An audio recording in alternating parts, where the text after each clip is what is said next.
Hey everybody, just a quick little update video for you guys. The pine snakes and the leucistic rat snake are coming out of quarantine, which is super exciting for a number of reasons. Number one, we get to move around and rearrange everything in quarantine rooms, so hopefully it fits a little bit better, as well as if any of you guys keep bulls, pines, or gopher snakes, or even dry marcon like indigos and crepos and stuff, these guys on paper for the quarantine process sucks. Their poops are often and big and gross.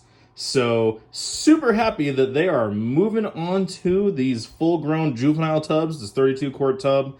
It's going at the bottom of the juvenile ball python rack. There's less heat on the bottom for these guys who don't need as high of a heat. So they'll just be hanging out there. And here we go. And our male northern pine snake. I'm just going to set him in here and we'll set it up while he's in here because I need my hands because I'm just holding onto the camera for this for you guys. So, step one, on the hot side, little hide, just a little hollowed out bowl. Step two, hide on the cool side, little deli container carved out. Then we will, I'm sorry buddy, I'm sorry.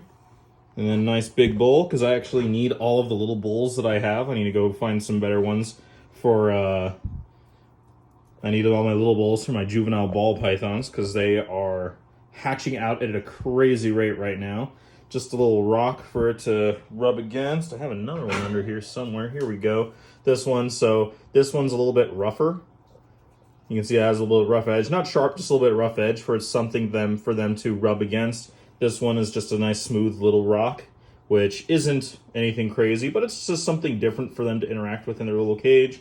And then last and not least, we'll throw in just this paper towel tube, which was a really great thing you can use for enrichment, if that's the word you guys want to use for baby colubrids or even adult colubrids or something like that. That's way, like, because I mean, we all go through paper towels like crazy in the reptile hobby, right? So if you just hold on to one of these things, it's really good for just an extra little, little log, little climbing thing for them to mess with. And we will throw in, we'll just come over here. Doop-a-doop-a-doo. Little fake plants. Bend this a little bit. There we go. Move the rock, put the rock over here. Move this over. There we go. Like that. So, and I'll put water in there when I slide them in. So, here we go. Here's the northern pine snake new little tub. So, as you can see, you can do tubs the right way, or at least a step up from just straight paper, which, once again, if any of you guys keep pits, or pituophis for that, but, anyone who keeps them, we call them pits. Any of you guys keep those, we know that aspen bedding is the way to go for these guys. Oh, what's this? What's this? Did you find your nice little hide? Oh, look how quick that is. You see this, guys? He's been in here for a minute, and he's already looking around, checking stuff out, immediately found his little hide. So he's probably going to spend a fair amount in that. Pine snakes, they're fairly, they like to live a lot of their lives underground.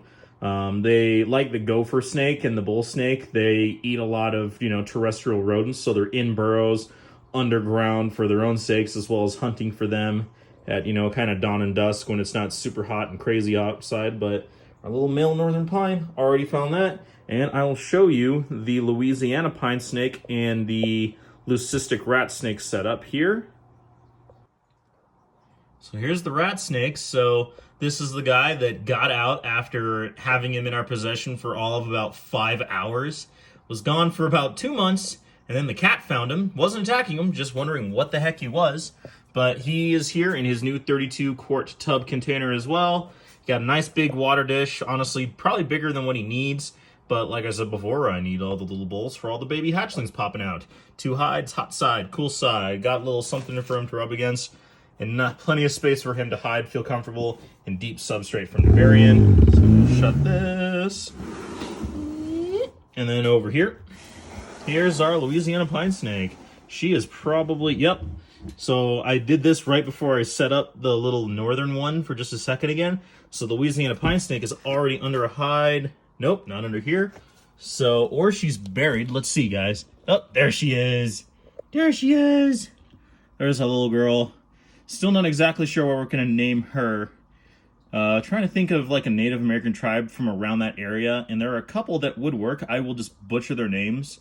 So, keeping with the theme of the North American colubrids having Native American tribes as their names, I think is nice. Kind of like the 50 states and state park and national parks for the ball pythons and stuff. But we'll come up with a good one for her. But it seems like she's doing just fine, and she's actually really calmed down since we got her too. It's awesome.